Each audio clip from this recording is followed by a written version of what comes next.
ജൂജീസ് favourite വേൾഡിന്റെ വചന കേൾവിയിലേക്ക് എല്ലാവർക്കും സ്വാഗതം. പ്രതിദിന വിശുദ്ധ വേദപുസ്തക വായന 1137 ദിവസം. അപ്പോസ്തലനായ പൗലോസ് എബ്രായർക്ക് എഴുതിയ ലേഖനം 6-ാം അധ്യായം. അതുകൊണ്ട് നിർജീവ പ്രവൃത്തികളെക്കുറിച്ചുള്ള മാനസാന്തരം, ദൈവത്തിങ്കലെ വിശ്വാസം, സ്നാനങ്ങളെക്കുറിച്ചുള്ള ഉപദേശം, കൈവെപ്പ്, മരിച്ചവരുടെ പുനരുത്ഥാനം, നിത്യശിക്ഷാവിധി എന്നിങ്ങനെയുള്ള അടിസ്ഥാനം പിന്നെയും ഇടാതെ നാം ക്രിസ്തുവിനെ കുറിച്ചുള്ള ആദ്യ വചനം വിട്ട് പരിജ്ഞാന പൂർത്തി പ്രാപിപ്പാൻ ശ്രമിക്കുക. ദൈവം അനുവദിക്കുന്ന പക്ഷം നാം അത് ചെയ്യും. ഒരിക്കൽ പ്രകാശനം ലഭിച്ചിട്ട് സ്വർഗീയ ദാനം ആസ്വദിക്കുകയും പരിശുദ്ധാത്മാവിനെ പ്രാപിക്കുകയും ദൈവത്തിന്റെ നല്ല വചനവും വരുവാനുള്ള ലോകത്തിന്റെ ശക്തിയും ആസ്വദിക്കുകയും ചെയ്തവർ പിന്മാറിപ്പോയാൽ തങ്ങൾക്ക് തന്നെ ദൈവപുത്രനെ വീണ്ടും ക്രൂശിക്കുന്നവരും അവന് ലോകാപവാദം വരുത്തുന്നവരുമാകൊണ്ട് അവരെ പിന്നെയും മാനസാന്തരത്തിലേക്ക് പുതുക്കുവാൻ കഴിവുള്ളതല്ല. പലപ്പോഴും പെയ്ത മഴ കുടിച്ചിട്ട് ഭൂമി കൃഷി ചെയ്യുന്നവർക്ക് ഹിതമായ സസ്യാദികളെ വിളയിക്കുന്നുവെങ്കിൽ ദൈവത്തിന്റെ അനുഗ്രഹം പ്രാപിക്കുന്നു. മുള്ളും ഞെരിഞ്ഞിലും മുളപ്പിച്ചാലോ അത് കൊള്ളരുതാത്തതും ശാപത്തിന് അടുത്തതും ആകുന്നു. ചുട്ടുകളക അത്രേ അതിന്റെ അവസാനം. എന്നാൽ പ്രിയമുള്ളവരെ, ഞങ്ങൾ ഇങ്ങനെ സംസാരിക്കുന്നുവെങ്കിലും നിങ്ങളെക്കുറിച്ച് ശുഭമേറിയതും രക്ഷയ്ക്ക് ഉതകുന്നതും വിശ്വസിക്കുന്നു.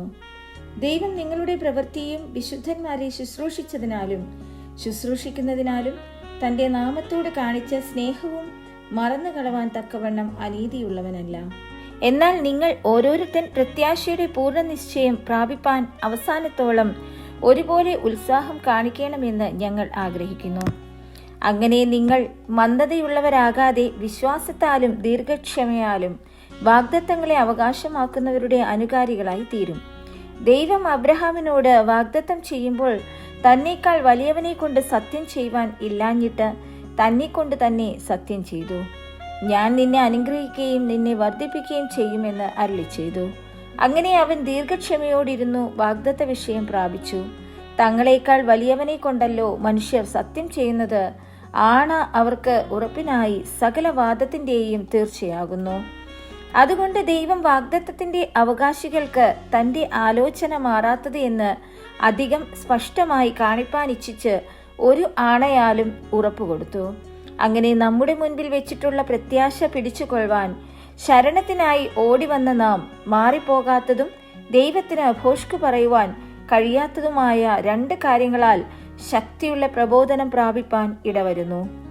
ആ പ്രത്യാശ നമുക്ക് ആത്മാവിന്റെ ഒരു നങ്കൂരം തന്നെ.